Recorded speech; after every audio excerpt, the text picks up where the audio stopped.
Driving to work. It's going to be a long, bumpy ride. I got about 10 minutes before I have to go into 4 high, and I won't be able to talk on my phone anymore. But I just got done watching the PlayStation 5 Pro announcement. I actually have a video in the works next week. I was debating on releasing it or not. I think I still will. But it talks a lot about why the PS5 Pro might not be for you based on everything we knew at the time. Turns out most of the leaks were correct. It is exactly what we thought it would be.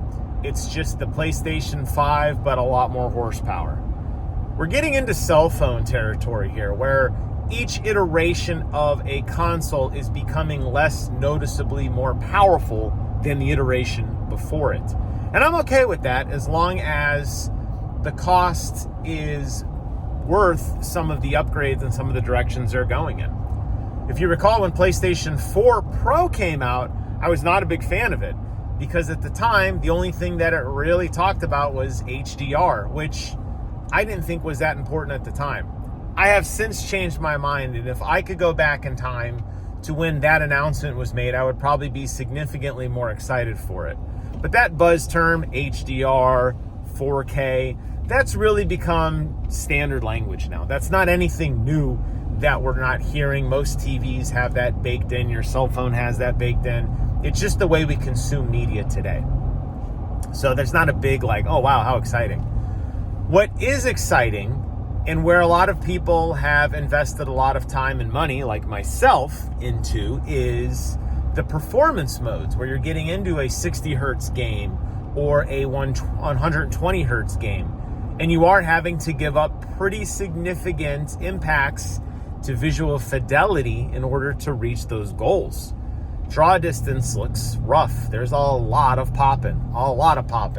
The things that do appear in the background look very fuzzy.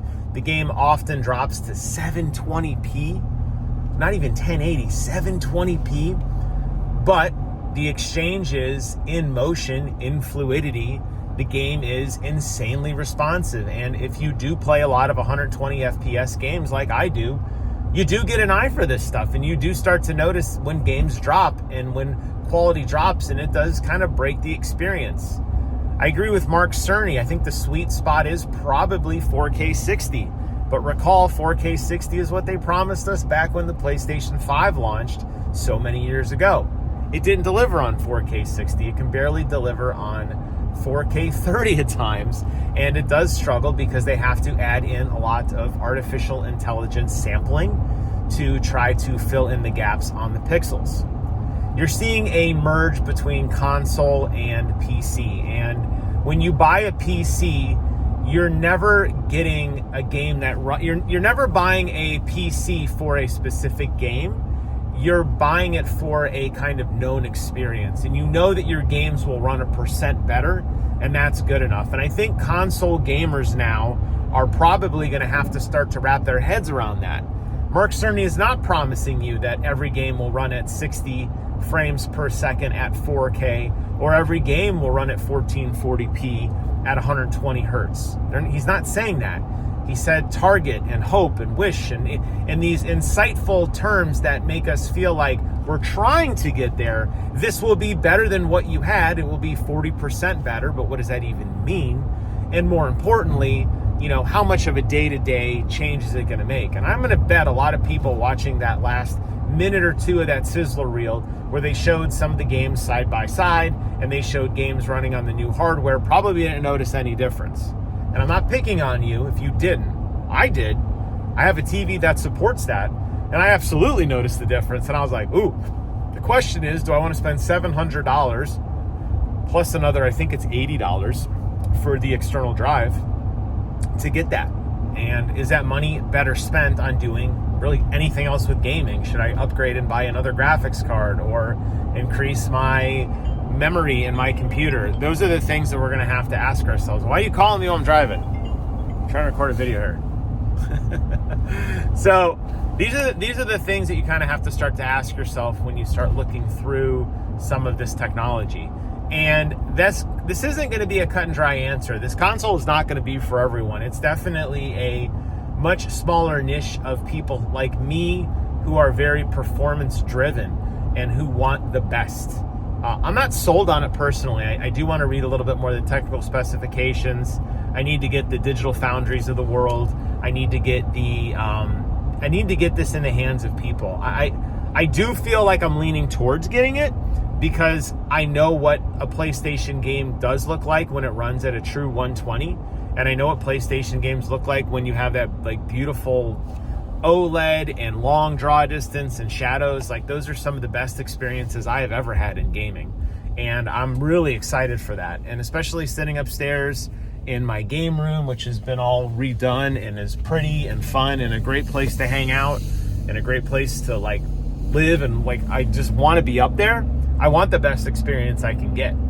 I don't know if it's a big enough jump in technology for what it's asking, though. That's the thing that I need to think about, and I think that answer may become more clear as we start to get a look at some of the older games and do a side-by-side comparison. But if you're somebody like me and you watch Digital Foundry and you see when they zoom in on little pixels and draw distance and pop-ins and stuff, and you look at that and go, oh yeah, I notice it, then you're probably like me, leaning more towards yes.